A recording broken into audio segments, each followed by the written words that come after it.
Hi, everyone. I am with Rachel Dunne, and I'm so excited to introduce you to her. We're going to record a vodcast for everybody. And so, first of all, Rachel's a new friend. Actually, a mutual friend of ours introduced us to each other and said, y'all need to talk. And I was actually going to a GLS leadership conference when we were talking on the phone, and she was telling me her story. And I knew we needed to capture it on video because I want you to not only meet her, but hear her story. Rachel is married to a gentleman named Seth. They have one stepdaughter, and she also has a blog that I'm real excited to, and she'll tell you more about that here in a second, called The Spiritual Stepmom. But Rachel, first of all, thank you for doing this. And start at the beginning, as they say. Tell us your story. Start there. Ooh, okay, I don't know if we have time for all of it, but I'll try to condense. So I guess technically my story started, I was engaged to someone. I was in my late, or I guess I was 26 or 27, engaged to a great guy. Just wasn't God's will for us to work out. Broke off an engagement a few months before our wedding, and we were at a friend's wedding when my sister took my brother-in-law's phone and texted my now husband saying, "Hey, do you want to go on a blind date with my sister-in-law?" And he was like, "I heard she was engaged and all this, just are you sure she's, done with that guy?" And my brother-in-law was like, "Yes, I promise it's over." And I didn't know about any of this going on. And when they approached me about it, I was just like, this guy has a kid. Like, I'm 27 years old, or I think I was 26. I can't remember because it's been that long, but 11 years ago. But they just talked about how good of a guy he was, and he just looked like he belonged in our family. And I was like, you know what? I'll just go out with this guy because I'm bored and it'll fill up my time and be something fun, it'll be fun to get to know somebody. And I remember that first night I was just like, no, like not happening. Or the beginning of the night, I'm like, he's a nice guy, but I could just never do that. And but by the end of the night, it was just so obvious that, like, I don't know, it was just a God thing. And we got pretty serious pretty fast. And, I just went in it like every other new, step girlfriend or stepmom, someone Right. coming into a relationship, there's a kid in the next. I was just, I had rose colored glasses on. I just thought that everything was, I loved kids. I've always been a kid person. Kids love me. And I was just, I don't know, it felt like just so fun getting to meet his daughter. The emotional complexity was not there yet. We weren't close enough for anything to really trigger me yet. As weird as that sounds, it was just, fun. And um, in some ways, I think I kind of saw it as a challenge. Like, can I be that girl that could be good for his daughter and like be, and not in a weird way challenge, but I like challenges. I like hard stuff. Um, and probably reenacting some of my childhood trauma, going towards the dysfunction. And because there was a lot of dysfunction going on with his whole situation with co-parenting. And I kind of wanted to be the rescuer and the, superhero stepmom coming into the picture. Um, and so we got engaged and everything just like hit the fan, everybody in our little dynamic. So um, I was very hurt by the response that happened from kind of like the people within our blended family dynamic. Try not to get too like personal details here, but like it just did not go over well with everyone. And that was the first time that I realized this is going to test me in a Right. whole new way. And I just remember crying my eyes out when Seth called me and told me some things that had transpired and that, there were going to be some changes in our custody schedule, which meant a lot less time with us alone. I had been used to having my stepdaughter with around every other weekend, and now she was with us full time. Say us, we weren't living there, we weren't staying in the house together, but on the weekends, I was not used to not having time alone with somebody, especially your new fiance. You want to like do the wedding planning and be together. And it was like everything became about this huge custody battle. And I was just so let down. Honestly, I kind of was just like, God, like, I thought this was like, I just went through this break up, with this wedding. And now it's like, this was going to be about me and us. And now everything felt like it was about them and my stepdaughter. And that's where like a lot of resentment, just like those seeds were planted, just being completely vulnerable about it. Like I had a lot of resentment about that, and just a little bit of anger with God, like, why now? Like, it's never about me. It was just like this old childhood feeling of never feeling special and never feeling like I could be the focus or number one. Um, had an identical twin growing up, so you can imagine always walking with someone next to you and being in someone's shadow and just never feeling like you got that special spot, if that makes any sense. Um, Yeah. so that was very triggering for me. And then we ended up getting married really quickly because I didn't want to be in a custody battle. It was kind of like before all the court stuff started, it was like either do it before or we do it after. And we all know, most of us have been in some type of court thing. If you've been in a step family, it drags out forever. Um, so we went ahead and got married, and like a month and a half, 2 months later, which, looking back, like I definitely had some resentment about that, feeling like I didn't get to have the normal wedding. We didn't get to have a honeymoon really because we couldn't go far away because we had, my stepdaughter was with us full time, and like it was just going to look bad in court. So we like put off having a real honeymoon. And then throw it in the mix, I end up getting a positive pregnancy test like 4 months before 4 months, 4 weeks into marriage. Okay. My stepdaughter gave me a stomach bug, but it never went away. And I was just like, what is happening? And I was honestly in complete shock. And I just remember looking at the test and like laughing. I was getting in the shower and I was like, God, you have such a sense of humor, because I do realize that I think he allowed that because I'm not sure I would have stayed. Just being completely honest, if I was not pregnant with his child. I think anybody that was around us, including my own family, would have been completely okay and like understood if I was like, this has gotten to a level that's so difficult that it's no longer like serving my mental health or like just me in general. Like, I don't know if I would have had a good reason. I would just say I would have felt justified. Um, People were concerned about all the stuff that we were dealing with. And you know how it is, the stress of being in a legal battle, period, is bad enough. But like, there's just so many, when there's that high conflict situation going on, it can be honestly like debilitating. I had never dealt with chronic stress quite on that level, and it destroyed my nervous system. My pregnancy was absolute hell with my son, and I spent many, many nights on my bathroom floor crying and just asking God, why did you let me do this? Like, why is this happening? I'm in hell. Um, and the more I showed my unhappiness, the more my husband withdrew from me because he felt like he failed at giving me, like he wanted to give me the world. He went in with the rose-colored glasses too. We're going to be this perfect little family. You're such a good stepmom.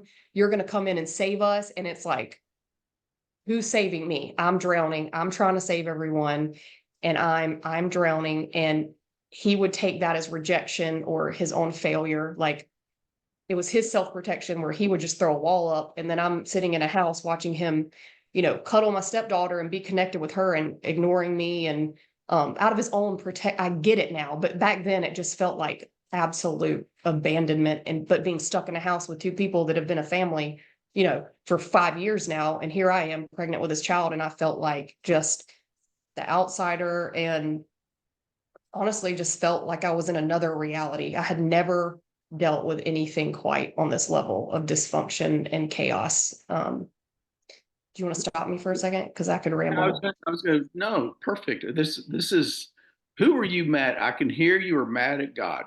And I can totally relate, as I told you on the phone, because when I went through my situation, he was my number one that I was angry at. I had other people, but when you look back and you process this, who were you angry at, and what was it specifically you were angry about? So God was obviously, what was it about well, you say, what was it about God that you're so hacked off at him about? I think there was a lot of anger towards God because I think that I've always had this, I'm a 4 on the Enneagram. I don't know if you do Enneagram, but we have this, kind of like this underlying, like, sense of kind of a despair about like missing out and like a need to feel special. And now that I understand all that, I can really see how that was really triggering a lot of my like deepest wounds and fears. Because, like I said, like the twin thing is so real. Like growing up as a twin, you're always living next to someone who's being compared to you 24/7. Like, oh, this is your twin, but she might be prettier than you. She might be skinnier than you. She might be better at sports. She's funnier. The boy liked her over me, like things like that, which that was that was the biggest trigger for me, was like sharing my life, walking next to this other woman who had been married to my husband and then her child living in my house. And almost in some ways, I feel like I probably projected my feelings for my husband's ex onto his daughter for a while, where it was just like, I just resent your existence, period, because of that. We have this person that we cannot get away from and all the chaos it's creating. And then sometimes I felt I was angry at my husband because I felt like he tricked me into marrying into this. Like he wasn't fully like honest with how bad it was. And then I had anger towards my stepdaughter, for immature reasons that had nothing to do with her. Again, it just boiled down to, you're the reason that I have to deal with this because you're here. And, I obviously have done so much healing in that area and Right. mourn for the feelings that I had towards her, that we have definitely healed. And, it's nothing that I did outwardly to her, but it was a withdrawal for me. It was a, Yeah. disconnection that I pulled away. Um, but the God piece, it boiled back down to, I never like, why do I always have to share somebody? Why do I have to share? It's like that twin thing of like, I don't feel like I'm the special. I feel like number two. I feel like I'm never going to be someone's first like it really hurt me. I didn't realize how bad it would hurt that my husband had first with someone else until I had until I had it first and he wasn't there with me. Like I wasn't prepared for that going into stepmotherhood until I was literally living it out of like, okay, like the marriage part didn't bother me as much because I had been engaged and whatever, but like it was like having my child and it's like, he's already done this. Like, and I wasn't threatened by it. It wasn't that. It was just that feeling of this doesn't feel like the way God intended it. And I do believe that that's not how God intends it. And so there's always going to be difficulty there. There's going to be more challenge there. And so for me, but it brought up all those twin wounds of having to share someone, having to share something with my family, having to share the special stuff. I shared my whole life. I don't want to share my husband with anyone, including his own daughter. Yeah, those wounds from a childhood are the agreements we Wicked. make are not good and they crop up later. You know, one thing that you're alluding to that I think is going to help anybody that's watching this, you had mentioned a second ago that you thought about just getting a divorce back then and saying, get this, we get that. In fact, we all know the divorce rate, and we know the Mhm. divorce rate in blended families is even higher. I think Yes. when you think this is not going to work, that it's natural. It's only natural to think I'm out of here or they're out of here or whatever. What kept you? Obviously, you're a Christian like I am, and if you want to go down that road, that's great. But in addition, I'd love to know you didn't get a divorce. You decided to stay to make it work. What was it that made you stay? Some of it was, some of it was being pregnant.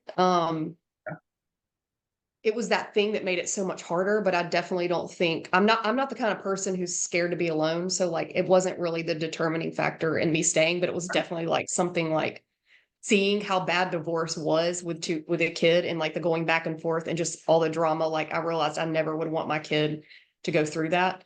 But most of all, I'm like obnoxiously loyal and I I just really took it seriously. The vows that I made and like I don't give up. Like I truly um I'm just that person and it's probably I'm so sorry these emails popping up.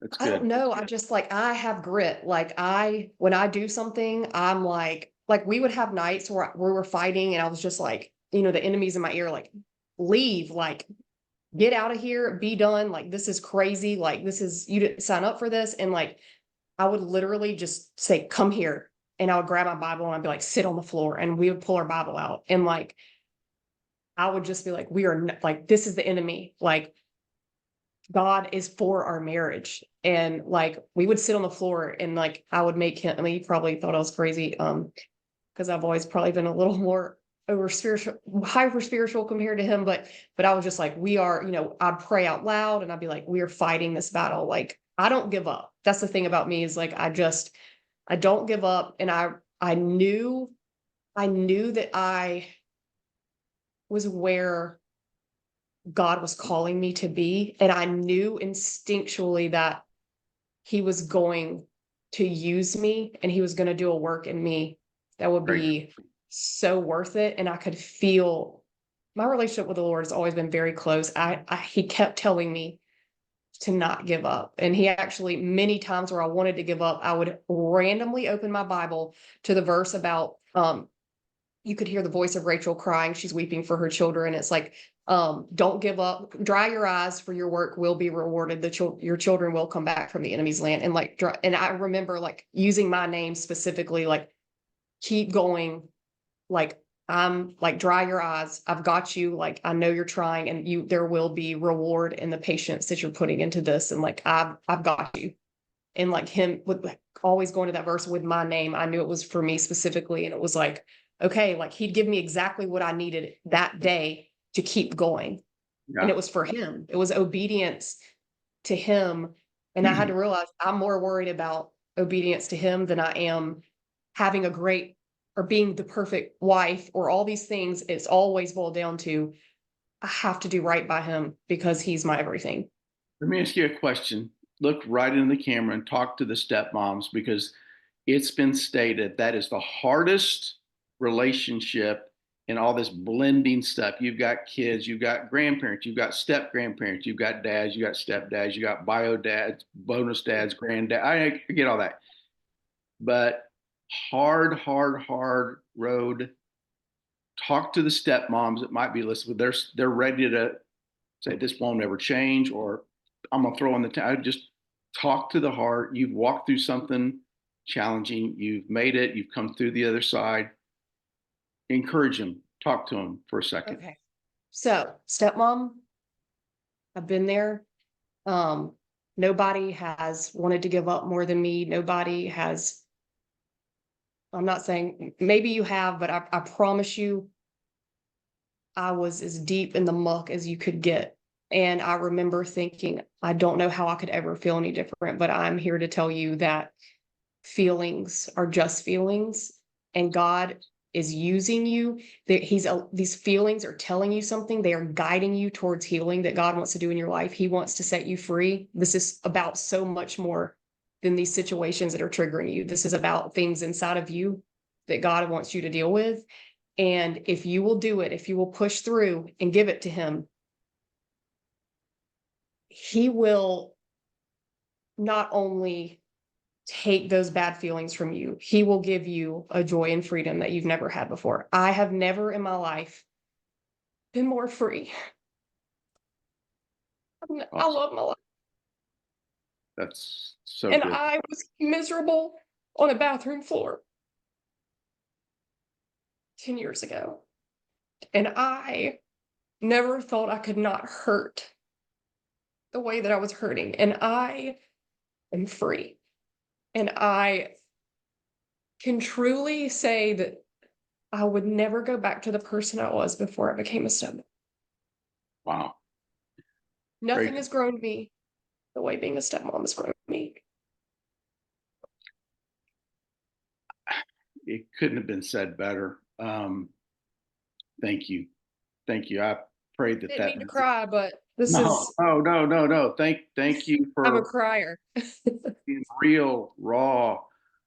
Um, we started Blended Together Forever when my wife and I said the number one goal is to bring hope and resources because you're given especially right now, stepmom hope. Um, there's a comma in your story. It's not the end of the story. In other words, you talk about what you just shared. So thank you. Gosh, I can't believe the time gets away. But before we go, tell everybody about your blog, The Spiritual Stepmom. I love to see what you've done with a very tough situation, pain, and you've not only healed from that, grown from that, you're going forward and making a big impact to others. So tell us more about that before you close, and then how they can find out more about you from social media sites, websites, emails, whatever contact info, real quick, Rachel. Yeah. So I started my blog like in 2019. I have really kind of come out of the blog part. I still have the blog up. I think there's some really good Ah, posts in there. Um and I hope to, I just did grad school and been doing a lot of training, and so I haven't had time to really do like blogs, but I'm definitely still very active on my Instagram. I do respond to like people's messages as much as I can. I'm hoping to grow that platform more. I'm so bad at social media and I just cannot. I'm a perfectionist, and if I can't write exactly what I want to write when I want to write it, I just like I just want to, so I'm working on that. But basically my goal is I think there's a lot of really cool resources for stepmoms and step families, but like I think the church in itself has not done a wonderful job at providing resources and support for step families, because divorce can still be such a taboo thing.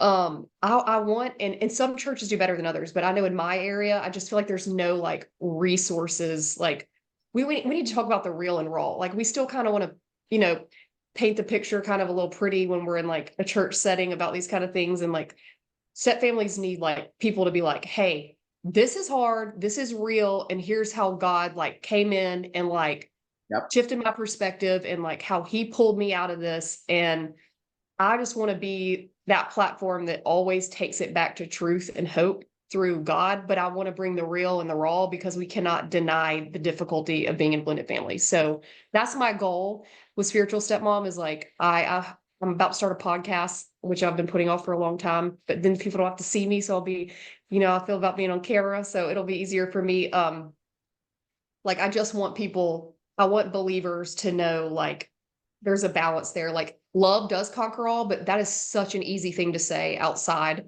of a step family. Like, hey, and it took me a long time to be able to say that, but it's so much more. We got to get to the point where it took me 8 or 9 years to be able to say that. Do you know what I'm saying? Where I could actually admit that. Right. Right. Um, a lot of work. There's a lot of inner work that has to go on to make it in a step family and to truly thrive. Yeah. A lot. Well, so they can find you on Instagram, The Spiritual Stepmom.